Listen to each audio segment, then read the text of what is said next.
আমি আসলে স্বীকার করছি যে আমি আসলে ভুল করেছি। এটা আমি আগেও বলেছি, এখনো আমি বলতেছি।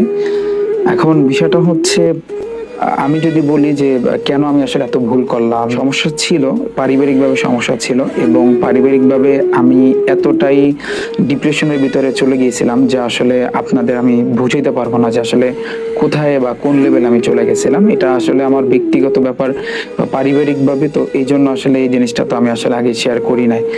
এবং আমার এমনও দিন গেছে, এমনও সময় গেছে যখন আমি আসলে ক্লাস নিছি, আমার এখনো স্পষ্ট মনে আছে, শুধু একদিন না বহুতবার, যে ক্লাস নিছি আর কান্না করছি, ক্লাস নিছি আর কান্না করছি, তাও বেশি দিন না, এই এই 1 মাস বা 1.5 মাস আগে। এখন আমি নেক্সট টাইম থেকে ইনশাল্লাহ আমাদের টিচার প্যানেল এবং আপনাদের সাথে যদি কোনো আচরণ করে থাকে, আমি অনুরোধ করব আমার ক্ষমার দৃষ্টিতে দেখবেন। তো সব দিক চিন্তা করে মানে আমার এটা হয়ে গেছে, এটা আমি মানি, এটা আমি মানছি এবং সামনে ইনশাল্লাহ হবে না, এটা আমি আশ্বাস দিলাম যে আমি কখনো আর এরকম করব না বা এরকম আর হবে না। আমি অনুরোধ করতেছি বাংলাদেশের যত শিক্ষার্থী আছো যারা ভাইয়াকে ভালোবাসতাম, তো আমি অনুরোধ করতেছি আমাকে ক্ষমার দৃষ্টিতে দেখবা। হ্যাঁ, আমি আসলে নেক্সট টাইম থেকে এরকম আর করবো না।